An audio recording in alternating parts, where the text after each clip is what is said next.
सम्राट अशोक ने अपने प्रजा के जीवन को सुखी बनाने के लिए अनेक ऐसे कार्य किए जिन्होंने उसे न केवल भारत में अपितु विश्व का एक महान सम्राट बना दिया।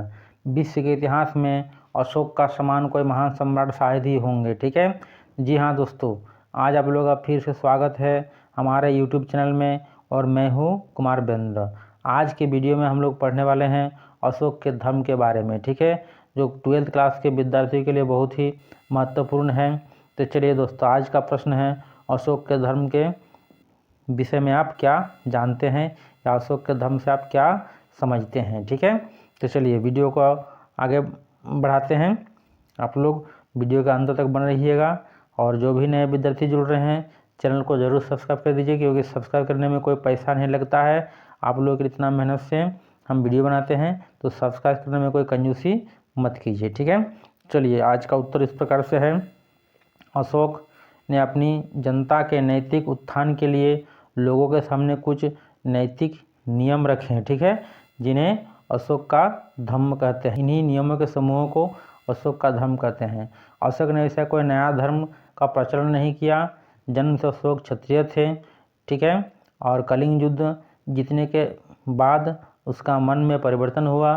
भीषण रक्तपात को देख करके आगे युद्ध न करने की घोषणा कर दिया तथा बौद्ध धर्म अपना लिया। ठीक है, तो चलिए अशोक के धर्म के जो प्रमुख सिद्धांत हैं उनको जानते हैं। ठीक है, अशोक के धर्म का मुख्य सिद्धांत बड़ों का आदर करना चाहिए। ठीक है, उनके अनुसार यानी अशोक के धर्म के अनुसार शिष्यों को, ठीक है, अपने गुरुजनों का सम्मान करना चाहिए। ठीक है, सभी को यानी प्रत्येक मनुष्य को ऋषियों, ब्राह्मणों, वृद्ध पुरुषों का आदर करना चाहिए। अपने से जो बड़े हैं उनका आज्ञा का पालन करना चाहिए। ठीक है, तो इस तरह से यह बहुत ही महत्वपूर्ण है कि अपना से जो बड़े हैं उनका आदर कीजिए, उनका आज्ञा का पालन कीजिए। शिष्यों को अपने गुरुजनों का सम्मान करना चाहिए। अशोक के धर्म के जो दूसरा सिद्धांत है वो इस प्रकार से है। अशोक के धर्म के अनुसार बड़ों को भी परिवार के सदस्यों, संबंधियों, निर्धनों तथा दासों से अच्छा व्यवहार करना चाहिए और नम्र व्यवहार करना चाहिए। ठीक है, अशोक के धर्म के अनुसार जो दास हैं उनके साथ भी अच्छा और नम्र व्यवहार करें। ठीक है, निर्धनों के साथ दयालुतापूर्वक व्यवहार करें। अशोक के धर्म का तीसरा सिद्धांत इस प्रकार से है।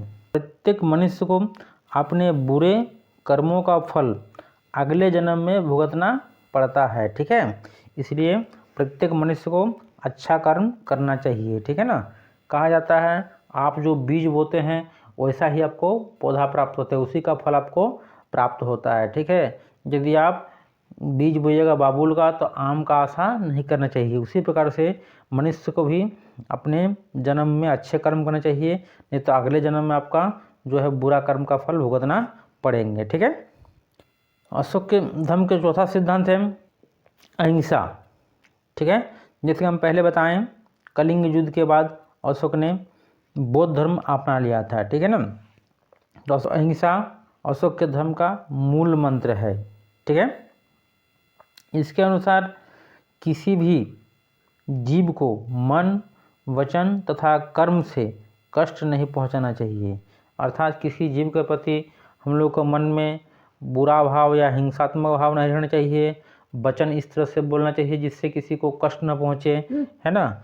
उसके बाद हम लोग को कर्म ऐसा करना चाहिए जिससे किसी को कष्ट न पहुंचे। ठीक है, यानी किसी के प्रति हिंसा न हो, किसी भी जीव पर हिंसा नहीं करना चाहिए। ठीक है, अशोक का धर्म का यह बहुत ही महत्वपूर्ण सिद्धांत है, नियम है। अब आगे बढ़ते हैं दोस्तों, अशोक के धर्म के जो पांचवा सिद्धांत है उसको जानते हैं।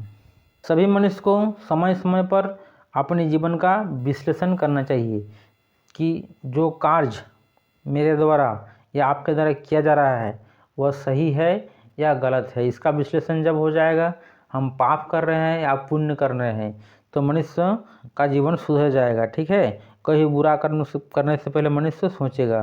तो अतः समय समय पर मनुष्य को अपने जीवन का विश्लेषण जरूर करना चाहिए। अशोक के धर्म के जो सबसे अंतिम सिद्धांत है ईर्ष्या, क्रोध और अहंकार, झूठ, ये महापाप की गिनती में आते हैं। ठीक है, यानी मनुष्य को ईर्ष्या बिल्कुल नहीं करना चाहिए, ठीक है, क्रोध तो करना ही नहीं चाहिए और अहंकार तो नहीं करना चाहिए, क्योंकि रावण भी अपने अहंकार के कारण पतन की ओर प्राप्त हो गया, ठीक है। यानी कहने का अर्थ है अहंकार के कारण ही रावण का पतन हुआ। और झूठ जो महापाप है, मनुष्य को झूठ बिल्कुल नहीं बोलना चाहिए, मनुष्य को इन पापों से दूर रहना चाहिए। इस तरह से अशोक के धर्म का जो प्रमुख सिद्धांत है बहुत ही आज के जीवन में उपयोगी है, मनुष्य को इसका पालन जरूर करना चाहिए। वीडियो अच्छा लगे तो लाइक कर दीजिए, दोस्तों में शेयर कीजिए। जय हिंद। अगला मुलाकात आप लोगों को बहुत ही जल्द अगले वीडियो में होगा।